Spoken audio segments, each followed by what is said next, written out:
albabu thaminu dambugal jeetata ɓangal astalaku no yewta en fi cergal hakkunde gorkon e sonnaji on si yeehi ha tawi lorra kan ɓuri ɗuɗude hakkundeji maɓɓe hara islam ko yamiri ko yoɓe seedu hande kadi fi kala surtout e junngo men enen pullo Fuuta enen si yimɓe jombidiri naaɓe serku few few few ko satti o ko satti ko yoɓe wondu a wale si satti ha ko yoɓe wondu si satti ha ko yoɓe wondu si yiltike satti ha abgadul halal inda allahi attala ko ɓuri añede ka Allah fof e piiji daguiɗi ɗin ko cergal kono le si satti yiltike satti haray yo en andu dow nafa dewgal ngal entere dewgal ngal ko addi islam yamiri o jommi ko fiyo nafa iwruɗa si tawi woni bone iwri to hande kadi nafa dewgal ngal boni haray hande kadi ko sertugol ngol ko ɗum ɓuri an ibnu umar radiallahu taala anhuma gala rasulullah sallam abgadul halal ko ɓuura añede e piiji daguiɗi ɗin fo ilallahi ka Allah talago ko cergal ko andi ngol en gorko ma debbo wata wat manan ko mum kon sirdical ammo jombuɗa o on waynodira e ma an ka jombaɗa o on waynodira ara e ɗum labaka ka dina few rawa abu dawud abu majah wa sahahul hakimu wa rajjaha abu hatim irsala wa an ibnu umar radiallahu taala anhuma annahu no kanko tallaga imrata o accutono ɓeygu makko wa yaha idum tawi ɓeygu makko ino fiili fi ahadi rasulillahi jamanu nelaɗo fa sala umar radiallahu anhu sayyidina umar ben makko yeehi landoyi nelaɗo rasulullahi nelaɗo alma sallah sallam an dalika fi ɗum haray dew ɓiɗɗa on acciti ɓeygu mum e nder fiilaye ɓeygu makko hino fiili fa gala nelaɗo maki murhu yamir ɓiɗɗo ma on fal yurajiya yo artir ɓeygu makko heñeña summal yumsika ha refti o jogitomo hatta tatora haasi o laaɓi few o fiilike o laaɓi awa summata hande kadi o accitamo ɗon noon summata hiidi refti o fiilo kadi o laaɓa summata tohur o laaɓa summa inchallah refti simo yiɗi amsaka baɗo o jogitomo alegoy o artiramo ɗo e dew edda lannu timmude wa inchallah simo faala tawi woni sonnaji on welalimo few o ninsali o lanni découragé ade e makko tallaga awa o accitamo noon hande kadi qabla an yamassa o adi o memudemo ɓawa o laaɓi laaɓal tataɓal fa tilkal iddatu ko oɗo edda allati amara Allah mo Allah yamiri en ka suratu talak an tutallaqa laha nisa mo sonnaɓe ɓen accitirte muttafaqun alayh mo accita e ɓeygu mum gogo nayowi mi accitima ko cergal bidiya ko yo wi o accitimo nde wotere ɗimmengel nde mo wiya o accitimo koye taw ɓeygu makko ino fiili laaɓi ɓoyi hande ɓe jooɗo daali mbaldi ɓe waalo daali mbaldi o inna o accitimo nde wotere kadi oya wona ɗon kadi ha fiilo laaɓa go'o wona ɗon ha fiilo laaɓa ɗiɗi wona ɗon ha fiilo laaɓa tati ñande o laaɓi nden haray cergal ngal waɗi hakkude maɓɓe haray koye sonnaji o muɓoy ha sellataka wona toon few par ce que ko debbo janano e makko donc andi noon no ɗuuɗi e worɓe accituɓe ɓe ngowli mum laaɓi ɗiɗi tati nayi joyi jeegoy ɓe wondi ɗon haray koyo e reenoye ɗum musidɓe julɓe fi riwayatel muslim no ari riwaya muslim ne laaɗo ko yamiri sayyidina Umar yo haalan ɓiɗɗo makko murhu yamir mo fal yuraji ha yo artimo tumma liyatlaqa refti o accitamo noon tahiran hara himo laaɓi aw hamilan ma haray ko sowiɗo wa fi riwayatin ukhra lil bukhari wa habasat alayhi taliqatan o bimana wa hasibat bimana o nangi o jogiti o sikki alayhi e makko tatliqatan bimana cergal wa hasibtu alayhi tatliqatan nelaɗo maaki wo fo e mum noon wa hasibtu alayhi mi kontanimo ɗum ɗon tatliqatan cergal si goɗɗo acciti ɓeygu mum ɓeygu makko no feeli haray ko gonga o waɗi cergal biɗi kono haray cergal ngal no selli haray cergal waɗi hakkude maɓɓe haray ɓe seeɗi leerde goɗɗo udditi hunduko mum o feeta o hanga ka o wi acciti ɓeygu makko cergal ngal no selli koni no woodi leer ka duwa wowlede no woodi leer ka duwa ka wowlede hayne laaɗo maake fiɓe wi yo artiri mo kono ɓe maaki woni cergal goho wa fi riwayatil muslim qala ibnu umar amma an tallaqtaha acciti o wahidatan nde wotere aw isnatayni ma laabi ɗiɗi fa inna rasulullahi sallallahu alaihi wasallam amarani o yamirilan an uraji'aha nde mi artirtamo e summa amsakaha refti mi jogitomo jogitotamo hatta tahida ha o laaɓa ha o fiilo afwan haydatan ukhra fiilande goo summa am halaha refti nettinanamo hatta tatuhura ha o laaɓa summa atlaqa refti accitamo noon qablan amassaha ko adi a memudemo wa amma noon an tallaqta accitimo salasan laabi tati faqad sayta rabbaka eddi jomma fima amaraka ɓe konko yamirma e mum min talaqi imratika immorde accitugol ɓeygu ma bimana haray na noon hana warrede wa fi riwayatin ukhra qala abdullah ibn amri faraddaha alayya junnitanmo ɗo walam yaraha shay'an o yi'ali e makko hay e hunde wa qala wi ida taharta istaharat so tawi woni o laaɓi falyutlaqu yo accite hannde kadi awli yumsaku ma ɗum yo jogiti ko hakkunde ɗin ɗon ɗi. wa an ibne abbas radiallahu taala anhuma qala wi kana laatike attalaku cergal ngal ala ahdi rasulillahi e jaman nelaɗo salah sallam o abi bacry wa sunnatayn min khilafati umar mi mana wa sanatayn e duuɓi ɗiɗi kadi e nder lontal senna umar ngal talaku salasa cergal laabi tati wahidatum ko nde wotere ƴettete bi mana ko goɗɗo joɗoto jonde wotere inna mi eccitima hatima laabi tati jamanu nelaɗo e jamanu aboubacry e duuɓi ɗiɗi arani ɗin ka senna umar lonti o hari ɗum ko kontete ko cergal gotal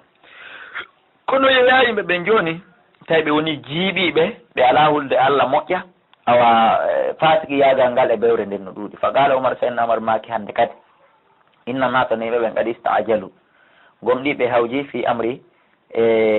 kanat lahum e nder fiyake lataniɗo ɓe fihi e muɗum a natum nettinere ɓe mana e nder hunde nde allah accani ɓe distance yoɓe nettino ɓe waɗa doyi ɓe woni hawjiɓe borgo barganniɓe c'est à dire mi accitima allah no acci amma ɗon kadi ya wonde makko ha distance ko ɓooyi wiya a accitimo wondon ha ko ɓooyi sa jooɗi kenon a hawtodiri ɗum ɗon fof ndewtere haray a hawjini ko allah accamma ya neɓo laaɗo sayna umar maki joni falaw amdaynahu alayhim hara en waɗuno ɗum e hoore maɓɓe fa amdahu alayhim ɗum yahayno e hoore maɓɓe rawahu muslim ɓe mana koko sayna umar maki ɗo hara en gollitirayno ɗum e hoore maɓɓe ɓe mana kala wiɗo accitiɓe mum laabi tati waɗen cergal laabi tati e hoore makko oya mooɓa yalta hara ɓe jombidirta goɗɗo goo jomba sayna umar maki hara en waɗayno ɗum wonanayno ɓe waaju e renagol wowlirgol no haray ɗum no holli si goɗɗo accitiɓeygu mum mbi ma'ana laabi tati e jonde wootere haray joomiraɓe gande ɓen hino lutodiri e mu'um ɓurɓe ɗuɗude ɓen inni mbi mana al jumhur ɓe inni haray ko cergal gotal ɗum kontete si wona hara accutuɗo landita moƴƴa o précise e nele min komi faandi ko tati woɓɓe goo yogaɓe ni o goɗɗo feeta ngaka jooɗi ke wi mi acciti wonde haray ko cerle tati kontete wallahu alam wa alam kono haray do ene woro ɓen ko yerenu karaje meɗen ɗe moƴƴa wigol acciti sonna mum piiji tati samaka ala e majji mi hokkitiriɓe mi hokkima o ɓiɗɗo amma o bandira o yawe mi nani mi jaaɓi sama kala ala haray woni soobe ɓeygu ma mi accitima sama kala ala haray woni soobe maccuɗo ma wiya mi rinɗinima sama kala ala e ɗi tati wan mahmudu bun lubaydi radiallahu taala qala akhbara rasulullah sallam nelaɗo humpitama an rajulin fi gorko tallaka imra'atahu accituɗo ɓeygu mum salasa tatliqatin accitanɗe tati jami'an nde wootere e jonde wootere faqama nelaɗo immi dari wadde bana hiɓe muni moƴƴa summa qala deftere make a yal abu bi kitabillahi ene deftere allah nde fijirte wana bayna zuhri ko miɗo hakkude mon haymi mayal taw hatta qama rajulun ha gorko goo dari faqalani ya rasulallah ala ɓutulu nelaɗo accatami waramo hakke ko o yi nelaɗo monanike o gorko waɗɗo ɗum rawa nasa'i war watu filliɓe adi somma tuquna ko hoolaɓe ko andi gollen hay si tawi woni ko goɗɗo wi'i acciti laabi tati hay si tawi kontatake tati ko nawa waɗi hunde nde hana hawra wan ibne abbas radiallahu taala anhuma qala make tallaga abu rikana oɗo acciti ummu rikana nene rikana baba rikana acciti nene rikana fa qala lahu rasulullah sallam nelaɗo makani raji imrataka artir ɓe ko fa qala wi he nelaɗo inni min tallaqtuha salasan mi accitimo laabi tati goy qala nelaɗo maki gad alimtu gomɗigoy miɗo andi kono raaji e artirmo rawa abu dada mi yana ko hollugol toujours si tawi cerle ɗen tati ko jonde wotere ko mone waɗi haray ko andi golɗen ko cergal gotal kontete kono saabu weltidare yimɓe ɓen joni ko ɗum waɗi sino laaɓa gollitirgol ko sayidna omar maki ɗa kon kontugol mi mana cerle tati fino yimɓe ɓe yaggira wa fi lafdin li ahmad tallaɓe abou rikana acciti imrataw ɓeygo makko fi majlisin ayi wahidin e jonde wotere salasa laabi tati fatin alay on say noon o ninsi fa qala rasulullah nelaɗum salah sallam maki ɓaɓe humpitike o warrini kono o ninsi fa innaha wahida nelaɗo maki no ɗen cerle konguɗi tati ɗon ko cergal gotal wa fi sanadihima ibnu ishaq wa fihi maqalu wa gaduru ya gomɗi fillama rawa filliki abou dawuda min wajin akhara e banggal go ahsana min ko ɓuuri laɓede e o hadise ɗa anna abaru kana wonden abaru kana tallaka imrata o accituno ɓeygu makko sahimatal battata sahima ko ɓeygu makko ko sahima wiyete al battata mi mana dewgal waynodirgol cergal waynodiraygal hakkude maɓɓe few huwa an yaqula anta talibul battata an ɗum misal ɗum ko nde goɗɗo innata mi accitima furay wa hiya ma'khudatun min al batt ɗum ko ƴettete ɗum immorde furay ɓe hada lafsu qad yuridu salasa ima naaray ɗum no firi ko cerle tati o fiɓi ɗum nde wote o warri noon on sayi fa qala yilti o wi wallahi ma aradtu biha min mi fanditake konko mi woli illa wahide tan sowona cergal gotal min ko gotal mi eɓɓuno ko cheytane puusilam mi woli ɗum fof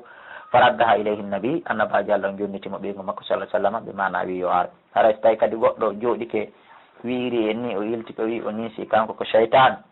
haray ko yo o artir ɓeygu makko si o hawriti o gongi alhamdulillah so tawi hawriti o fenay bakkatu on alayhi no fawimo وعن ابي هريره رضي الله تعالى عنه قال ما قال رسول الله صلى الله عليه وسلم ثلاث بيجتات جدهن جد وهزلهن جد بيجتات سما كلا ماجي كو سوبه ماجي كان حالاك كو سوبه النكاح هو الطلاق والرجع دغال e kergal e artirkol